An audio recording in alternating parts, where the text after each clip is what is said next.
কবি শঙ্খ ঘোষের লেখা বাবু বলেন কবিতার ইন্ট্রোডাকশন এবং ফার্স্ট স্ট্যাঞ্জা আমি আগের ভিডিওতে তোমাদের বোঝানোর চেষ্টা করেছি। আশা করি তোমরা বুঝতে পেরেছ। আর এখন আমি বাকিটা বুঝিয়ে দেব। মানুষ ছুতে চাই না বটে মানবতার জ্ঞানে, হৃদয় মেধা থাকে আমার সব সময় ঘেরা, পাল্টে দিতে পারি ভুবন আখ্যানে ব্যাখ্যানে, জীবনযাপন করবে সেটা চাকর বাকরেরা। তাহলে মানুষ ছুতে চাই না বটে, কে মানুষ ছুতে চায় না? না বাবুরা। মানবতার জ্ঞানে, মানবতা কাকে বলে? স্নেহ, প্রেম, মায়া, মমতা, ভালোবাসা ইত্যাদি মানবিক গুণগুলোকেই মানবতা বলে। মানুষ তার মানবতা অর্থাৎ মনুষ্যত্ব বোধের জন্যই জগতের অন্যান্য প্রাণীর থেকে আলাদা। তাহলে মানুষ ছুতে চাই না বটে মানবতার জ্ঞানে, মানে বাবুরা স্নেহ, প্রেম, মায়া, মমতা, নিঃস্বার্থ ভালোবাসা ইত্যাদি মানবিক গুণ দিয়ে সাধারণ মানুষকে স্পর্শ করতে চায় না, অর্থাৎ ভালোবাসার পরশ দিয়ে তারা সাধারণ মানুষের পাশে দাঁড়ায় না।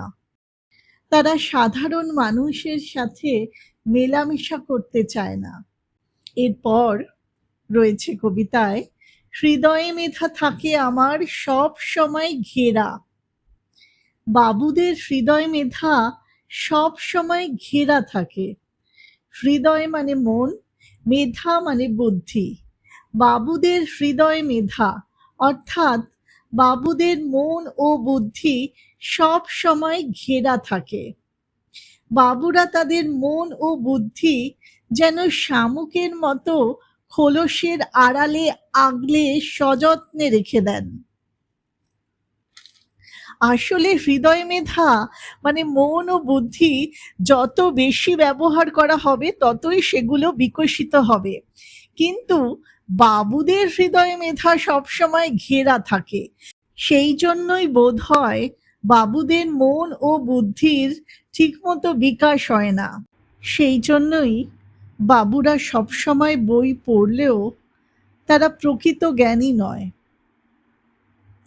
তারা যদি প্রকৃত জ্ঞানী হতো তাহলে তারা মানুষের পাশে থাকতো, মানুষের উপকারে লাগতো। তারা কখনোই বলতো না মানুষ ছুঁতে চাই না বটে মানবতার জ্ঞানে। প্রকৃত জ্ঞানী মানুষ কখনোই অন্য মানুষকে চাকর বাকর বলে তুচ্ছ তাচ্ছিল্য করতে পারে না। জ্ঞানী মানুষ কখনোই দম্ভের সঙ্গে বলতে পারে না পাল্টে দিতে পারি ভুবন আখ্যানে ব্যাখ্যানে। বাবুরা কোনো কাজ না করে কেবলমাত্র তত্ত্বকথা ও নিজের মতো করে নানা কাহিনী ব্যাখ্যার মাধ্যমে পৃথিবীটাকেই বদলে দিতে পারার মতো অবাস্তব কথা বলতে পারে। আবার হৃদয় মেধা বলতে কবি এটাও বোঝাতে পারেন যে বাবুদের হৃদয়ে মেধা অর্থাৎ বুদ্ধি থাকে। যে হৃদয়ে ভালোবাসা, স্নেহ, প্রেম, মায়া, মমতা ইত্যাদি মানবিক গুণ থাকার কথা, সেই হৃদয়ে বুদ্ধি বা চালাকি থাকে। এমন মানুষ যার হৃদয়ে মানবিকতা নেই, মানবিক গুণ নেই, সে তো কখনোই প্রকৃত মানুষ হতে পারে না।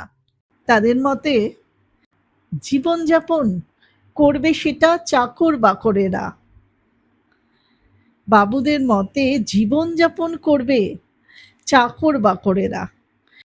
সাধারণ খেটে খাওয়া মানুষদের তুচ্ছ তাচ্ছিল্য করে বাবুরা চাকর বাকর বলেছেন। জীবনযাপন বলতে রোজকার কর্মমুখর জীবনকেই বোঝানো হয়েছে। এই কর্মযজ্ঞের জন্যই জীবন এবং সমাজ উভয়েই এগিয়ে চলে। লাস্ট স্ট্যাঞ্জা, সবাই যদি বলেও আমায় মিথ্যে এবং মেকি, নিজের কথার জ্বালায় যদি জ্বলে নিজের ডেরা, পড়তে পড়তে তখনও তার জানলা দিয়ে দেখি জীবনযাপন করছে যত চাকর বাকরেরা।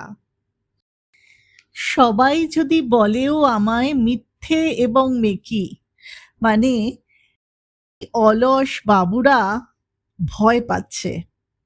সাধারণ মানুষ হয়তো বাবুদের তথা বাবুদের পুঁথি সর্বস্ব তত্ত্ববিশ্বকে মিথ্যে এবং মেকি বলে অস্বীকার করবে।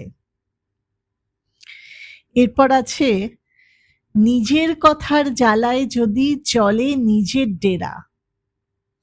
নিজের কথার জ্বালায় মানে নিজেদের পুঁথিগত বিদ্যার জ্বালায় আর দম্ভের আগুনে যদি বাস্তবজ্ঞানহীন বাবুদের নিজেদের ডেরা জ্বলে, তবুও তারা সেখান থেকে বেরোতে পারবে না। বলছে, পড়তে পড়তে তখনও তার জানলা দিয়ে দেখি জীবনযাপন করছে যত চাকর বাকরেরা। তারা মনের জানলা দিয়ে বা অন্তর্দৃষ্টি দিয়ে দেখবে জীবনযাপন করছে যত চাকর বাকরেরা। আচ্ছা, ডেরা মানে অস্থায়ী বাসস্থান, কিন্তু এই কবিতায় ডেরা বলতে বাবুরা নিজেদের পুঁথিগত বিদ্যা দিয়ে নিজেদের তৈরি যে জগতে বাস করেন সেই তত্ত্ব জগৎকে বোঝানো হয়েছে। ডেরা বলতে বাবুরা যে পুঁথিগত বিদ্যার বেড়াজাল রচনা করেছেন, তারা যে তত্ত্ব জগতের ঘেরাটপে থাকেন সেই তত্ত্ব জগৎকে বোঝানো হয়েছে। দাম্ভিক বাবুদের সেই তত্ত্ব জগৎ জ্বলছে এবং সাথে সাথে সেই অকর্মণ্য অলস দাম্ভিক বাবুরা হয়তো অন্তর্দহনে জ্বলছে। পড়তে পড়তে তখনও তার জানলা দিয়ে দেখি জীবনযাপন করছে যত চাকর বাকরেরা।